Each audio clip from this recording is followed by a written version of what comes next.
Assalamualaikum warahmatullahi wabarakatuh. Perkenalkan, kami dari kelompok 5. Kami ingin mempresentasikan materi yang sudah kami buat. Sebelum memulai presentasi, kami akan memperkenalkan diri masing-masing. Dimulai dari kakak saya. Perkenalkan, nama saya Agus Aprianto. Saya Hanaya Kalista. Saya Muhammad Iqbal. Saya Dahlia. Saya Iksan Mila Prasetya. Analisis strategi PT Fast Food Indonesia atau KFC dengan pendekatan Porter's Five Forces. Yang pertama ada profil perusahaan. PT Fast Food Indonesia Tbk merupakan perusahaan yang memegang waralaba tunggal merek KFC di Indonesia. Didirikan pada tahun 1978. Perusahaan ini mengoperasikan ratusan gerai yang tersebar di seluruh wilayah Indonesia dan berfokus pada penjualan makanan cepat saji, khususnya ayam goreng.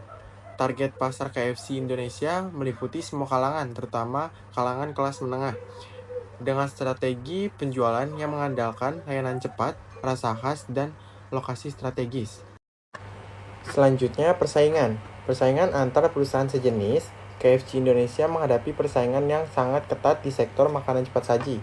Pesaing utamanya antara lain McDonald's, Burger King, Hokben, Texas Chicken, dan berbagai brand lokal seperti Richeese dan Rocket Chicken. Persaingan terjadi tidak hanya dari sisi harga, tetapi juga inovasi baru, kualitas layanan, serta strategi pemasaran digital. Selain itu, perluasan lokasi di kota-kota kecil dan kerjasama dengan aplikasi ojek online juga menjadi area kompetitif. Selanjutnya, ancaman pendatang baru. Ancaman dari pendatang baru tergolong sedang, meskipun dibutuhkan investasi besar, pengalaman operasional, dan jaringan distribusi yang kuat untuk masuk ke pasar fast food. Namun, waralaba baru atau merek luar negeri yang masuk ke Indonesia tetap menjadi ancaman potensial. Ditambah lagi, pertumbuhan UMKM kuliner yang agresif dan kreatif juga bisa mencuri perhatian pasar, terutama yang menawarkan cita rasa lokal dan harga lebih terjangkau. Ancaman produk substitusi. Produk substitusi KFC sangat beragam, seperti makanan rumahan, makanan sehat, hingga berbagai pilihan makanan dari UMKM lokal yang tersedia secara daring lewat layanan pesan antar.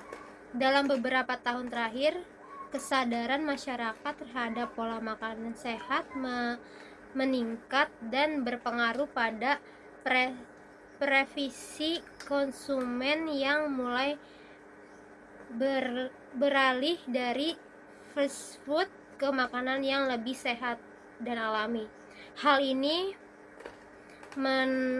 menekan posisi KFC jika tidak mampu berinovasi mengikuti tren pasar. Daya tawar pemasok. KFC Indonesia memiliki daya tawar yang kuat terhadap pemasok karena volume pembeli yang tinggi dan kontrak jangka panjang. Namun perusahaan tetap bergantung pada kesediaan bahan baku utama seperti ayam, minyak, dan bumbu yang sebagian besar diperoleh dari pemasok lokal. Gunan pemasok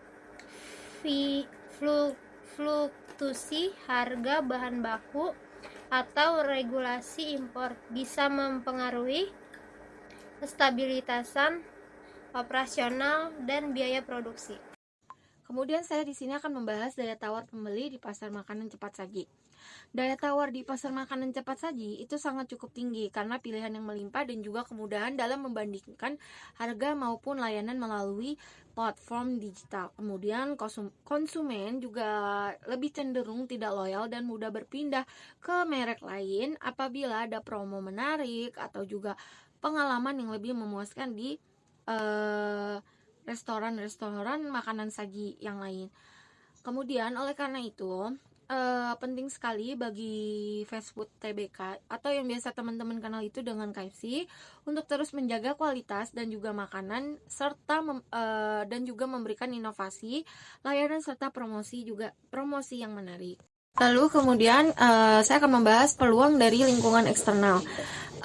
KFC memiliki banyak juga peluang dari segmen eksternal, terutama juga dari perkembangan teknologi yang memudahkan pemesan makanan secara online. Atau juga yang biasa teman-teman ketahui, yang biasanya teman-teman pesan itu drive-thru.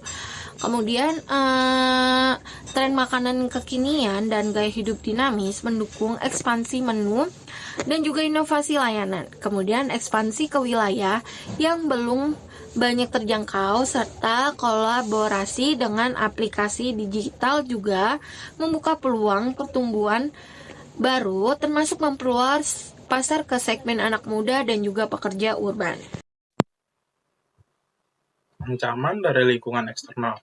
Ancaman eksternal terhadap PT Fast Food Indonesia Tbk saat ini semakin kompleks. Salah satunya adalah dampak dari isu sosial dan geopolitik global. Saat ini sedang marak gerakan boikot terhadap produk dan merek yang dianggap mendukung Israel, termasuk KFC, yang dikaitkan dengan induk perusahaannya. Hal ini mempengaruhi persepsi publik dan menurunkan citra merek di sebagian konsumen, terutama di segmen masyarakat yang sangat peduli terhadap isu kemanusiaan dan solidaritas Palestina. Selain itu, perubahan regulasi pemerintah, kampanye hidup sehat, serta fluktuasi nilai tukar dan harga bahan baku juga menjadi tantangan yang perlu diantisipasi oleh perusahaan.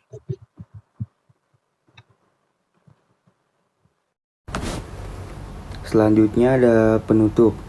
Melalui analisis Porter 5 Force terhadap PT Fast Food Indonesia Tbk, dapat disimpulkan bahwa meskipun perusahaan memiliki posisi yang kuat di pasar fast food nasional, mereka tetap harus waspada terhadap perubahan eksternal dan kompetisi yang ketat. Keberhasilan jangka panjang akan sangat bergantung pada kemampuan perusahaan dalam beradaptasi, berinovasi, dan mengembangkan loyalitas pelanggan di tengah tantangan industri yang terus berkembang. Sekian dari kami. Apabila ada kesalahan dalam penyebutan kata, mohon dimaafkan. Wassalamualaikum warahmatullahi wabarakatuh.